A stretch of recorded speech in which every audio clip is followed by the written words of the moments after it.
Algumas memórias não se apagam. Elas têm pelos, olhos brilhantes e o dom de nos amar sem dizer uma palavra. Porque cada cão carrega uma história. E talvez uma parte da sua.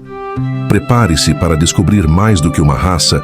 Descubra um companheiro para a vida. O vento gelado da província de Akita cortava como lâminas invisíveis através das montanhas nevadas do norte do Japão. Era o inverno rigoroso de 1603, primeiro ano da Era Edo, quando o shogunato Tokugawa consolidava seu poder sobre todo o arquipélago. Nas terras ancestrais da família Satake, daimyo de Akita, uma descoberta extraordinária estava prestes a mudar para sempre o destino dos cães japoneses. Takeshi Yamamoto, mestre caçador a serviço do clã Satake, cavalgava pela floresta densa quando ouviu um uivo diferente de qualquer som que já havia escutado. Não era o grito agudo de um lobo comum, nem o latido familiar dos cães de caça que conhecia. Era algo mais profundo, mais majestoso, um som que parecia ecoar das próprias montanhas sagradas. Seguindo o som através da neve profunda, Takeshi descobriu uma cena que o deixou sem fôlego. Uma cadela de porte médio, com pelagem espessa e dourada como o sol nascente, defendia corajosamente seus filhotes de uma matilha de lobos famintos. Seus olhos amendoados brilhavam com uma inteligência quase humana, e sua postura irradiava uma dignidade que Takeshi nunca havia visto em nenhum animal. O caçador não hesitou. Desembainhando sua katana, ele se juntou à luta ao lado da corajosa mãe. Juntos, eles afugentaram os predadores, mas não sem custo. A cadela estava ferida, sangrando de vários cortes profundos. Takeshi a carregou junto com seus 3 filhotes até sua cabana na montanha, onde cuidou de seus ferimentos com a dedicação de um samurai cuidando de seu senhor. Durante as semanas de recuperação, Takeshi observou com crescente fascínio as qualidades extraordinárias daquela família canina. Os filhotes cresciam rapidamente, demonstrando não apenas força e resistência excepcionais, mas também uma lealdade e inteligência que transcendiam tudo o que ele conhecia sobre cães. A mãe, que ele batizou de Yuki, Neve, parecia compreender cada palavra que ele dizia, antecipando seus movimentos e respondendo aos seus comandos com uma precisão quase sobrenatural. Quando a primavera chegou e Yuki estava completamente recuperada, Takeshi tomou uma decisão que mudaria a história. Ele levaria esta família extraordinária até seu daimyo, Yoshinobu Satake, convencido de que havia descoberto algo verdadeiramente especial. O castelo de Kubota se erguia majestoso contra o céu azul da primavera de 1604. Suas muralhas de pedra negra e seus telhados curvos de telhas vermelhas refletiam o poder e a elegância do clã Satake. Nos jardins internos, cerejeiras em flor criavam um tapete rosa que contrastava dramaticamente com a arquitetura austera do castelo. Takeshi aguardava nervosamente no pátio principal, acompanhado de Yuki e seus 3 filhotes, agora adolescentes e impressionantes em sua beleza selvagem. O maior dos machos, com pelagem tigrada e olhos penetrantes, chamava especialmente a atenção. Takeshi o havia nomeado Ryu, dragão, pois sua presença irradiava o mesmo poder místico das criaturas lendárias. Quando Yoshinobu Satake emergiu do palácio principal, sua comitiva de samurais e conselheiros o seguia em formação cerimonial. O daimyo era um homem de meia-idade, com cicatrizes de batalha que contavam a história de sua ascensão ao poder. Seus olhos experientes avaliaram imediatamente os cães apresentados por seu caçador mais confiável. Takeshi-san, disse Yoshinobu com sua voz grave e autoritária. Ouvi rumores extraordinários sobre sua descoberta. Dizem que encontrou cães com o espírito dos kami das montanhas. Meu senhor, respondeu Takeshi, curvando-se profundamente. Acredito que estes animais foram enviados pelos deuses para servir a nobreza de nossa terra. Observe. O que aconteceu a seguir deixou toda a corte em silêncio reverente. Takeshi simplesmente sussurrou alguns comandos em japonês arcaico, e os 4 cães se moveram como uma unidade militar perfeitamente coordenada. Yuki se posicionou em guarda ao lado do daimyo, enquanto os 3 filhotes formaram um triângulo defensivo ao redor do grupo. Seus movimentos eram fluidos, silenciosos, e seus olhos nunca deixaram de avaliar cada pessoa presente como potencial ameaça ou aliado. Yoshinobu estendeu lentamente sua mão em direção a Yuki. A cadela permaneceu imóvel por um momento, seus olhos estudando profundamente o rosto do daimyo. Então, como se tivesse chegado a uma conclusão satisfatória, ela baixou levemente a cabeça em um gesto que parecia quase uma reverência. Extraordinário, murmurou o daimyo, tocando suavemente a cabeça majestosa de Yuki. Há algo quase humano em seus olhos, como se ela compreendesse não apenas palavras, mas intenções. Foi nesse momento que chegou uma notícia que mudaria tudo. Um mensageiro real, vestindo as cores do Shogun Tokugawa, cavalgou até o pátio do castelo com uma proclamação selada com o selo imperial. O Shogun Ieyasu Tokugawa, anunciou o mensageiro com voz forte, convoca todos os daimyo do reino a apresentarem seus tesouros mais preciosos em Edo. Cada clã deve demonstrar sua contribuição única para a glória do novo Japão unificado. Yoshinobu olhou para os cães extraordinários e depois para seu caçador leal. Um sorriso lento se espalhou por seu rosto marcado pela guerra. Takeshi-san, disse ele. Creio que acabamos de descobrir nossa contribuição para o Império. A estrada do Tokaido se estendia como uma serpente de terra batida, através das montanhas e vales do Japão central. Era o outono de 1604, e as folhas dos bordos pintavam a paisagem em tons de vermelho e dourado, que rivalizavam com a beleza dos palácios imperiais. A procissão do clã Satake avançava majestosamente em direção a Edo, a nova capital do shogunato. À frente da coluna marchavam os Ashigaru, soldados de infantaria com suas lanças reluzindo ao sol. Seguiam-se os samurais montados, suas armaduras de laca negra tintinando suavemente ao ritmo dos cascos dos cavalos. No centro da procissão, uma palanquinha ornamentada carregava Yoshinobu Satake, e logo atrás dele, em uma posição de honra nunca antes concedida a animais, caminhavam Yuki e sua prole extraordinária. Os 4 cães haviam sido preparados para a ocasião como verdadeiros tesouros vivos. Yuki usava uma coleira de seda vermelha bordada com o mon, brasão, do clã Satake, enquanto seus filhotes ostentavam coleiras similares em cores que representavam diferentes virtudes: azul para a lealdade, branco para a pureza e dourado para a coragem. Ryu, o maior dos filhotes, havia crescido até se tornar um espécime magnífico, com quase 70 centímetros de altura e uma presença que comandava respeito mesmo dos samurais mais experientes. Takeshi cavalgava ao lado dos cães, observando com orgulho crescente como eles se adaptavam perfeitamente à formalidade da procissão. Eles mantinham formação sem necessidade de comando, seus passos sincronizados com o ritmo da marcha militar. Quando a procissão parava em postos de controle ou cidades ao longo do caminho, multidões se reuniam para observar os cães divinos de Akita, como haviam começado a ser chamados. Em uma dessas paradas, na cidade de Odawara, um incidente revelou a verdadeira natureza extraordinária destes animais. Um grupo de Ronin, samurais sem mestre, embriagados, começou a causar problemas na estalagem onde a procissão havia parado para passar a noite. Quando um deles fez o erro de ameaçar verbalmente Yoshinobu Satake, Ryu reagiu instantaneamente. Sem latir ou mostrar qualquer sinal de agressão óbvia, o jovem macho simplesmente se posicionou entre o Ronin e seu daimyo. Sua postura era calma, mas ameaçadora. Seus olhos fixos no agressor com uma intensidade que fez o homem embriagado recuar involuntariamente. Os outros cães se moveram silenciosamente para flanquear Ryu, criando uma barreira viva ao redor de seu senhor. Esse cão tem o espírito de um samurai, sussurrou um dos Ronin mais sóbrios, curvando-se respeitosamente antes de arrastar seus companheiros para longe. A notícia deste incidente se espalhou rapidamente pela estrada, precedendo a procissão até Edo. Quando finalmente chegaram à capital, uma multidão curiosa já os aguardava nos portões da cidade. O castelo de Edo erguia-se como uma montanha artificial no coração da planície de Kanto. Suas muralhas concêntricas e torres elegantes representavam o ápice da arquitetura militar japonesa, enquanto seus jardins internos rivalizam com os paraísos descritos nos sutras budistas. Era aqui, no centro do poder do novo Japão, que o destino dos cães de Akita seria determinado. Yoshinobu Satake aguardava no Salone dos 1000 Tatami, o vasto salão de audiências onde o Shogun recebia seus vassalos. As paredes decoradas com pinturas de dragões dourados e fênix prateadas pareciam ganhar vida à luz tremulante das lanternas de papel. Ao seu lado,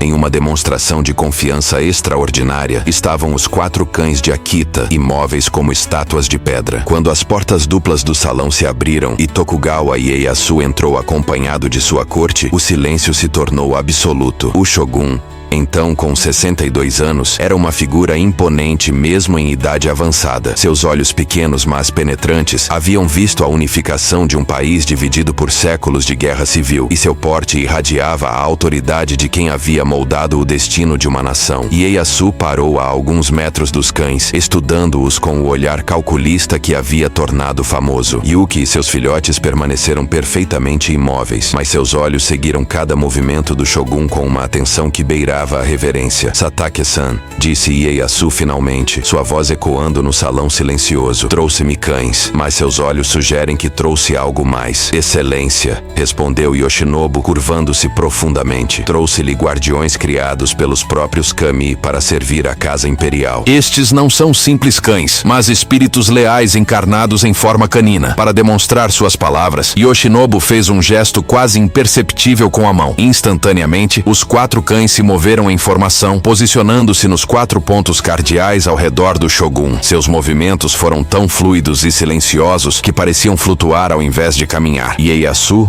observou esta demonstração com crescente interesse. Estendeu sua mão em direção a Ryu, o maior dos machos. O cão permaneceu imóvel, permitindo que o Shogun tocasse sua cabeça majestosa. Por um momento longo e tenso, homem e animal se estudaram mutuamente, como se estivessem avaliando as almas um do outro. Há inteligência nestes olhos, murmurou Ieyasu, mas também lealdade absoluta. Como foram treinados, Excelência? Respondeu Takeshi, que havia sido chamado para responder. Eles não foram treinados no sentido comum. Parecem nascer sabendo seu propósito. É como se carregassem a memória ancestral dos cães que serviram aos imperadores do passado. Foi então que Ieyasu tomou a decisão que mudaria para sempre a história dos cães japoneses. Estes animais, declarou ele solenemente, são dignos apenas da mais alta nobreza. A partir deste dia, decreto que cães desta linhagem sejam criados exclusivamente para a família imperial e os daimyo de mais alta posição. Eles serão conhecidos como Akita Inu, os cães nobres de Akita, e sua posse será um símbolo de status reservado apenas aos mais leais servidores do trono. Nas colinas ao norte de Edo, onde o ar era mais puro e as fontes cristalinas brotavam das montanhas sagradas, foi estabelecido o primeiro canil imperial, especializado na criação dos Akita Inu. O local escolhido era uma propriedade ancestral da família Matsudaira, parentes próximos dos Tokugawa, que voluntariamente cederam suas terras mais belas para este projeto imperial. Mestre Kenji Matsudaira, nomeado como o primeiro guardião dos cães imperiais, era um homem de conhecimento extraordinário sobre animais. Havia estudado nos mosteiros budistas onde os monges criavam cães especiais para proteger os templos e também havia aprendido as técnicas ancestrais chinesas de seleção animal. Sua missão era clara: desenvolver uma linhagem de Akita Inu que incorporasse não apenas beleza e força física, mas também as virtudes morais mais prezadas pela cultura japonesa. Os canis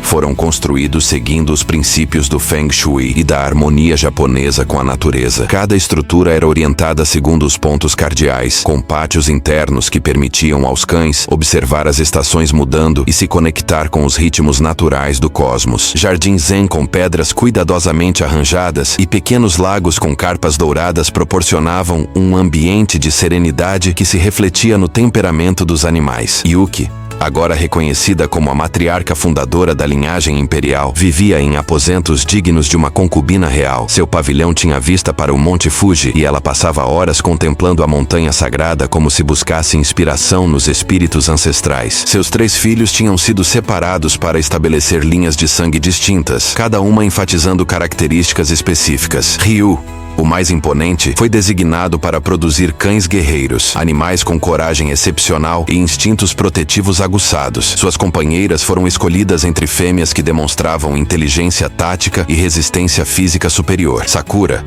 a única fêmea da primeira ninhada, tornou-se a progenitora da linhagem de cães de companhia imperial. Ela possuía uma elegância natural e uma sensibilidade emocional que a permitia conectar-se profundamente com seus humanos. Suas crias seriam destinadas às mulheres da corte e aos membros da família imperial que valorizavam mais a companhia espiritual do que a proteção física. O terceiro filhote, Kazi, Vento, demonstrou uma capacidade única para caça e rastreamento. Sua linha seria desenvolvida para produzir cães capazes de acompanhar os daimyo em suas expedições de caça aos javalis e cervos nas montanhas imperiais. O programa de criação seguia rituais que misturavam ciência ancestral com cerimônia religiosa. Cada acasalamento era precedido de purificações shintoístas e os filhotes nasciam sob a supervisão de monges budistas que abençoavam cada nova vida com mantras sagrados. Os nomes nomes dos cães eram escolhidos por astrólogos da corte, baseados nas posições dos planetas no momento do nascimento. O processo de seleção dos filhotes destinados à nobreza imperial tornou-se uma cerimônia elaborada que rivalizava em pompa com as coroações de pequenos daimyo, realizada 2 vezes por ano, no equinócio da primavera e no solstício de inverno. A cerimônia da escolha divina atraía a mais alta nobreza de todo o Japão. Mestre Kenji havia desenvolvido uma série de testes que avaliavam não apenas as características físicas dos jovens Akita Inu, mas também sua inteligência emocional, coragem,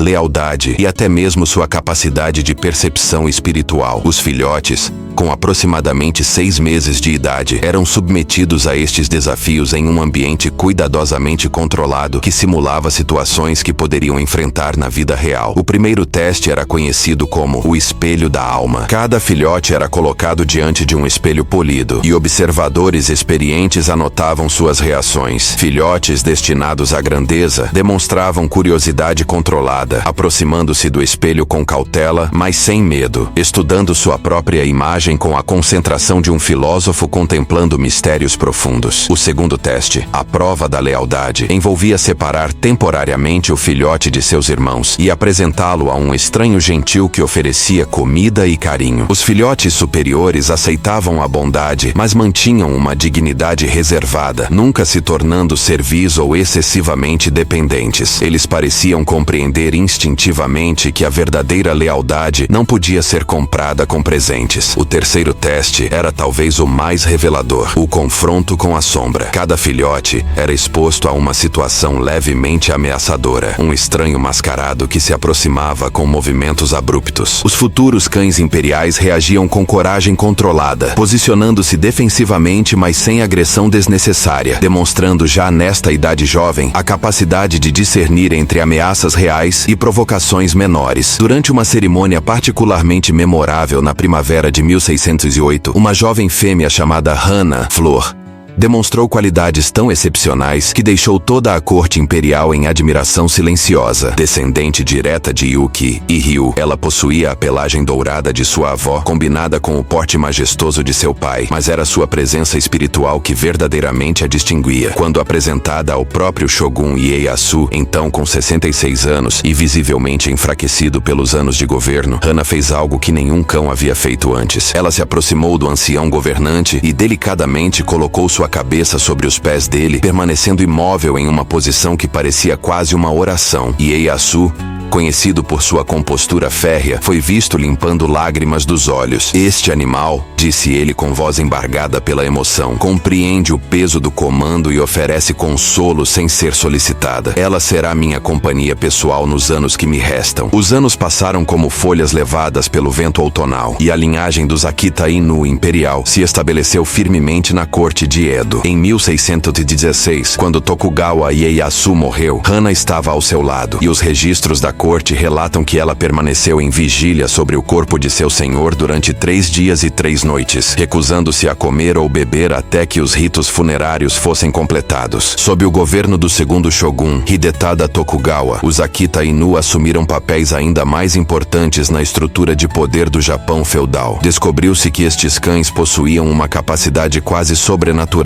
de detectar mentiras e intenções hostis. Quando embaixadores estrangeiros ou daimyo suspeitos eram recebidos na corte, a presença de um Akita Inu na sala frequentemente revelava mais sobre as verdadeiras intenções dos visitantes do que horas de interrogatório diplomático. O lendário Akita Inu, conhecido como Tetsu, Homem de Ferro, tornou-se famoso por sua capacidade de avaliar caracteres. Descendente da linha de Ryu, ele havia sido designado como companheiro pessoal do jovem príncipe Iemitsu, herdeiro do shogunato. Tetsuo desenvolveu um método peculiar de testar pessoas. Ele se aproximava calmamente de novos visitantes e os observava intensamente por vários segundos, como se estivesse lendo suas almas. Aqueles que passavam em seu teste recebiam uma ligeira inclinação de cabeça. Aqueles que falhavam eram simplesmente ignorados. Os conselheiros da corte logo aprenderam a observar as reações de Tetsuo como um indicador confiável de confiabilidade. Em várias ocasiões, o cão identificou traidores antes mesmo que suas conspirações fossem descobertas pelos espiões humanos do Shogun. Uma dessas ocasiões ocasiões, em 1623, envolveu um daimyo da província de Ekizen que havia vindo a Edo para renovar seus juramentos de lealdade. Durante a cerimônia formal no salão principal do castelo, Tetsuo,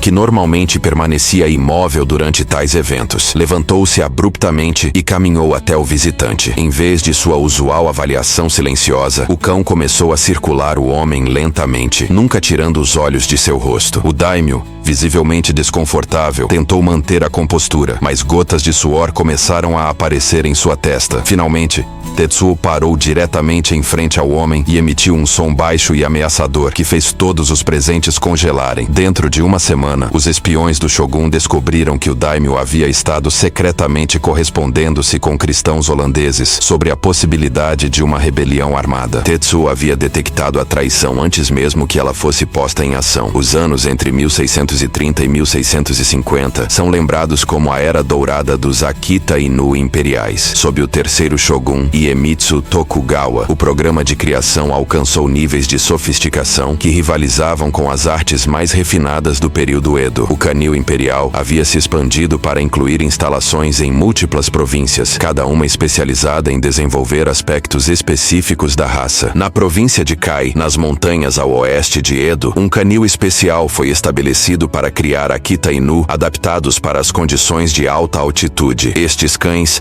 desenvolveram pulmões excepcionalmente eficientes e uma resistência que lhes permitia acompanhar expedições militares através dos terrenos mais desafiadores do Japão. Nas planícies costeiras de Sagami, outro canil focava na criação de cães com habilidades aquáticas superiores. Estes Akita Inu, embora mantendo todas as características nobres da raça, haviam desenvolvido uma afinidade natural com a água e frequentemente acompanhavam os daimyo em suas jornadas marítimas entre as ilhas japonesas. Mas foi nas montanhas sagradas de Nikko que a linhagem mais prestigiosa foi desenvolvida. Aqui, sob a supervisão direta dos sacerdotes shintoístas que guardavam o santuário de Toshogo, dedicado à memória de Ieyasu Tokugawa, uma linha especial de Akita Inu foi criada especificamente para servir como guardiães espirituais. Estes cães, conhecidos como Nikko no Kamiken, cães divinos de Nikko, eram considerados intermediários entre o mundo físico e o espiritual. Eles viviam nos próprios terrenos do templo, participavam de cerimônias religiosas e eram treinados não apenas por mestres caninos, mas também por monges budistas versados em meditação e filosofia espiritual. O mais famoso destes cães sagrados foi uma fêmea chamada Amaterasu, nomeada em honra à deusa do sol na mitologia shintoísta. Amaterasu possuía uma pelagem branca pura que parecia brilhar com luz própria sob o sol, e seus olhos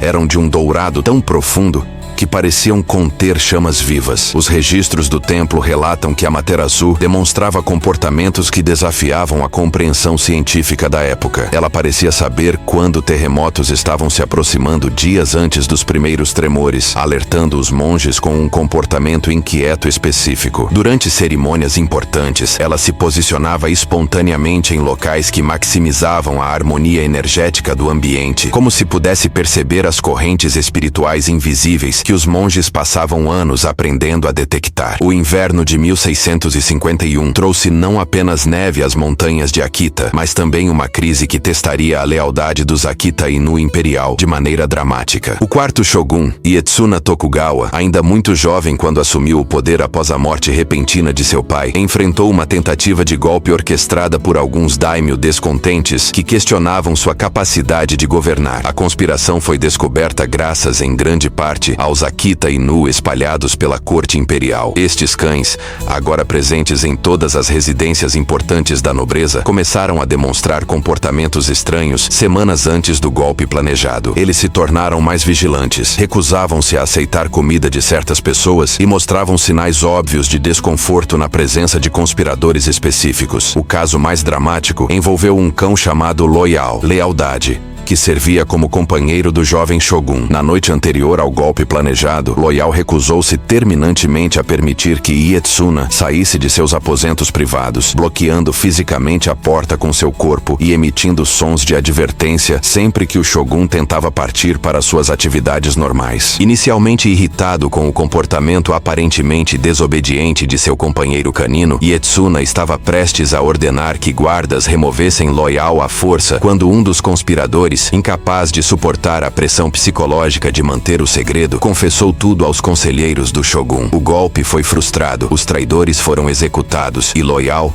tornou-se uma lenda viva na corte imperial. A partir daquele dia, a crença no instinto quase místico dos Akita Inu para proteger seus senhores tornou-se um artigo de fé entre a nobreza japonesa. Este evento também estabeleceu uma tradição que perduraria por séculos. Nenhum membro da família imperial ou alta nobreza viajaria sem pelo menos um Akita Inu como acompanhante. Os cães tornaram-se símbolos vivos da proteção divina sobre a casa Tokugawa. Com a crescente demanda por Akita Inu perfeitos, surgiu uma nova classe de artesãos especializados, os Inushi, mestres criadores que dedicavam suas vidas inteiras ao aperfeiçoamento da raça. Estes homens, e ocasionalmente mulheres, eram considerados artistas no mesmo nível que os mestres de espada ou os pintores de biombo mais renomados. O mais legendário destes mestres foi Hiroshi Tanaka, conhecido como o Sussurrador dos Akita. Nascido em uma família de criadores de cavalos na província de Kai, Hiroshi desenvolveu uma compreensão intuitiva dos animais que beirava o sobrenatural. Ele podia avaliar o caráter e o potencial de um filhote Akita Inu com apenas alguns minutos de observação, e suas previsões sobre como cada animal se desenvolveria eram precisas com uma frequência que assombrava até mesmo outros especialistas. Hiroshi desenvolveu técnicas de treinamento que iam muito além dos métodos convencionais da época. Ele acreditava que cada Akita Inu possuía uma alma nobre que precisava ser cuidadosamente cultivada através de um regime que combinava disciplina física, estímulo mental e desenvolvimento espiritual. Seus cães não eram simplesmente treinados, eles eram educados no verdadeiro sentido da palavra. O método de Hiroshi começava no momento do nascimento. Ele permanecia presente durante cada parto, sussurrando mantras budistas para os filhotes recém-nascidos e tocando delicadamente cada um para estabelecer uma conexão emocional precoce. Durante as primeiras semanas de vida, os filhotes eram expostos à música clássica japonesa, aromas de incenso dos templos e até mesmo a recitações de poesia clássica. À medida que os filhotes cresciam, seu treinamento se tornava progressivamente mais sofisticado. Aos 3 meses, eles estavam aprendendo não apenas comandos básicos, mas também sutilezas de etiqueta social que lhes permitiriam navegar apropriadamente na complexa hierarquia da corte imperial. O programa de Hiroshi incluía exercícios únicos como meditação canina, onde os jovens Akita Inu aprendiam a permanecer perfeitamente imóveis por longos períodos, não por obediência cega, mas por um estado de consciência plena que os permitia estar completamente presentes e alertas. Durante estas sessões, Hiroshi observou que os cães desenvolviam uma capacidade quase telepática de antecipar as necessidades de seus futuros senhores. O ano de 1657 trouxe uma provação que testaria não apenas a lealdade dos Akita Inu, mas também sua coragem física. O grande incêndio de Meireki, que devastou grande parte de Edo durante 3 dias e 3 noites, criou situações onde estes cães nobres demonstraram heroísmo que rivalizava com o dos samurais mais corajosos. Quando as chamas começaram a se espalhar pelo distrito de Nihonbashi, ameaçando alcançar o próprio castelo de Edo, dezenas de Akita Inu espalhados pela cidade começaram a agir de maneira coordenada, como se seguissem um plano militar invisível. Eles guiaram famílias nobres para rotas de fuga seguras, alertaram sobre edifícios prestes a desabar e, em vários casos documentados, salvaram vidas humanas às custas de sua própria segurança. O caso mais heróico envolveu uma fêmea chamada Yukiko, companheira da esposa de um alto oficial da corte. Quando o fogo cercou a residência da família, aprisionando-os no 2º andar de sua mansão, Yukiko fez algo que desafiou todas as expectativas. Ela mergulhou repetidamente através das chamas para buscar ajuda, sofrendo queimaduras severas, mas persistindo até que conseguiu guiar uma equipe de resgate até a casa sitiada. Yukiko sobreviveu, mas suas cicatrizes se tornaram símbolos de honra. O Shogun pessoalmente ordenou que ela fosse cuidada pelos melhores médicos veterinários do reino, e suas cicatrizes foram tratadas com ungüentos preciosos, normalmente reservados para samurais feridos em batalha. Este incêndio também revelou uma característica notável dos Akita Inu, sua capacidade de cooperação interfamiliar. Durante a crise, cães de diferentes linhagens e proprietários trabalharam juntos espontaneamente, como se reconhecessem uma responsabilidade coletiva para com a segurança de toda a nobreza de Edo. Nos anos que se seguiram ao grande incêndio, os Akita Inu evoluíram para assumir papéis ainda mais sutis e sofisticados na estrutura de poder do Japão Tokugawa. Eles se tornaram os guardiões silenciosos da ordem social, uma rede canina de inteligência que complementava os sistemas humanos de espionagem e segurança. Durante o período período conhecido como Sakoku, país fechado, quando o Japão se isolou completamente do mundo exterior, os Akita Inu desempenharam papéis cruciais na detecção de atividades cristãs clandestinas e contrabando estrangeiro. Sua capacidade de detectar objetos estranhos e comportamentos suspeitos tornou-se uma ferramenta valiosa para as autoridades. Um cão chamado Kenshin, servindo na ilha de Dejima, o único porto permitido para comércio limitado com holandeses, desenvolveu uma habilidade quase sobrenatural para identificar mercadorias contrabandeadas. Ele podia detectar especiarias ocultas, metais preciosos escondidos e até mesmo documentos secretos com uma precisão que surpreendia até mesmo os inspetores alfandegários mais experientes. Mas talvez o papel mais importante dos Akita Inu durante este período foi como preservadores da harmonia social. Em uma sociedade rigidamente hierárquica, onde a menor perturbação da ordem podia ter consequências catastróficas, estes cães serviam como mediadores silenciosos, suas presenças calmantes frequentemente defusando tensões antes que se transformassem em conflitos abertos. Com o passar das décadas, os mestres criadores de Akita Inu começaram a desenvolver uma filosofia complexa sobre a natureza destes animais extraordinários. Influenciados por conceitos budistas sobre a interconexão de todas as coisas vivas e princípios confucianos sobre hierarquia e dever, eles criaram um sistema de crenças que via os Akita Inu como mais do que simples animais. Eles eram considerados seres espirituais encarnados em forma canina para servir aos propósitos superiores do cosmos. Esta filosofia, conhecida como Inu-Do, o caminho do cão, postulava que cada Akita Inu possuía uma missão espiritual específica que transcendia sua existência física. Alguns eram enviados para ensinar lealdade, outros para demonstrar coragem e outros ainda para proporcionar sabedoria através de sua presença silenciosa e observação atenta. Monges budistas especializados começaram a estudar os comportamentos dos Akita Inu como textos sagrados, interpretando cada gesto e reação como lições espirituais para os humanos. Tratados filosóficos foram escritos sobre as 5 virtudes do Akita: lealdade, coragem, dignidade, inteligência e benevolência, e como estas qualidades caninas podiam servir como modelos para o comportamento humano ideal. O templo de Zenkoji, nas montanhas de Nagano, estabeleceu uma universidade canina, onde jovens monges estudavam junto com Akita Inu, aprendendo meditação, paciência e percepção espiritual através da observação destes mestres silenciosos. No auge da Era Edo, por volta de 1680, o programa de criação de Akita Inu havia se ramificado em várias linhagens altamente especializadas, cada uma desenvolvida para servir aspectos específicos da vida imperial e nobre.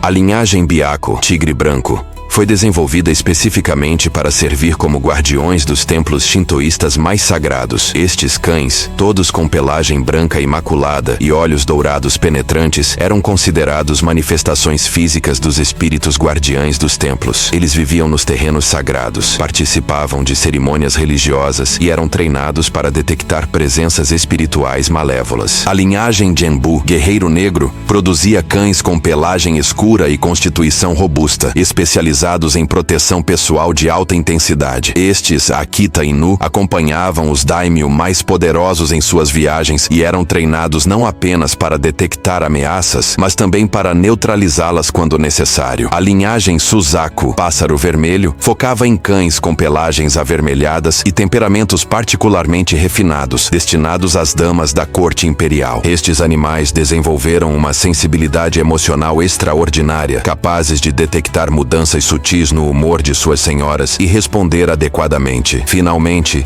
a linhagem Seiryu, dragão azul, produzia cães com uma inteligência excepcional, destinados a servir como companheiros dos estudiosos e conselheiros imperiais. Estes Akita Inu eram treinados para permanecer silenciosamente presentes durante longas sessões de estudo, proporcionando companheirismo sem distração. Entre 1690 e 1720, 3 grandes mestres criadores emergiram, cada um contribuindo de maneira única para o desenvolvimento da raça Akita Inu. Seus métodos e filosofias se tornaram lendários, influenciando práticas de criação por séculos. Mestre Ishida, conhecido como o arquiteto de almas, desenvolveu técnicas para identificar e cultivar traços de personalidade específicos em filhotes extremamente jovens. Ele acreditava que cada cão nascia com uma assinatura espiritual única, que que, se identificada precocemente, podia ser desenvolvida até a perfeição. Seus registros detalhados sobre genealogia e temperamento se tornaram textos fundamentais para futuras gerações de criadores. Mestre Watanabe, o harmonizador, especializou-se na criação de Akita Inu, capazes de servir em ambientes sociais complexos. Seus cães podiam navegar naturalmente através de situações políticas delicadas, permanecendo neutros em disputas faccionais enquanto mantinham lealdade absoluta aos seus senhores específicos. Mestre Nakamura, o visionário,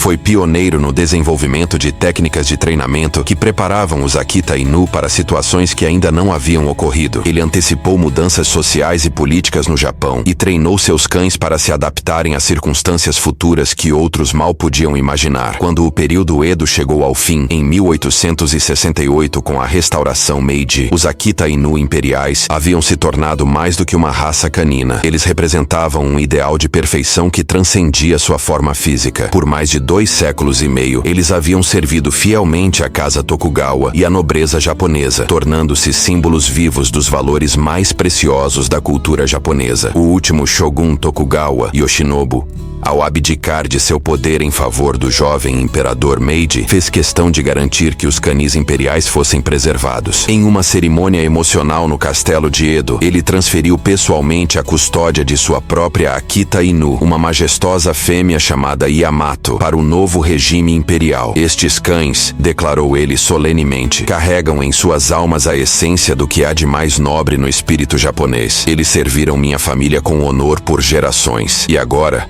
devem servir ao novo Japão com a mesma dedicação. A transição política trouxe mudanças significativas, mas os Akita Inu adaptaram-se com a graça que havia caracterizado sua raça por séculos. Eles continuaram servindo a família imperial, agora restaurada ao poder, e gradualmente se espalharam entre a nova classe de nobres e empresários que emergiu durante a modernização do Japão. Hoje, quando observamos um Akita Inu moderno, sua postura digna, seus olhos inteligentes, sua lealdade inabalável, estamos vendo o resultado de 3 séculos de seleção cuidadosa e amor dedicado. Cada animal carrega em seus genes a história de Yuki e seus filhos extraordinários, de Hiroshi Tanaka e seus métodos revolucionários, de incontáveis gerações de criadores que dedicaram suas vidas à busca da perfeição canina. Mas mais do que história genética, estes cães carregam algo intangível, o espírito de uma era quando a relação entre humanos e animais transcendeu o utilitário para se tornar verdadeiramente espiritual. Eles são lembretes vivos de que a verdadeira nobreza não é uma questão de nascimento ou posição social, mas de caráter, lealdade e a capacidade de servir a algo maior que nós mesmos. A lenda dos Akita Inu do Japão feudal nos ensina que quando criamos com amor, dedicação e respeito pela natureza sagrada de todas as criaturas vivas, o resultado transcende nossas expectativas mais ambiciosas. Estes cães não foram apenas criados, eles foram esculpidos como obras de arte vivas, cada um uma manifestação única da aspiração humana pela perfeição. E assim, a saga dos Guardiões Imperiais continua, não apenas nos canis e exposições modernas, mas em cada família que tem o privilégio de compartilhar suas vidas com um destes descendentes dos cães divinos de Akita. Pois em cada Akita Inu que caminha entre nós hoje, ecoa ainda a promessa antiga: lealdade inabalável, coragem sem limites e um amor que transcende a própria vida.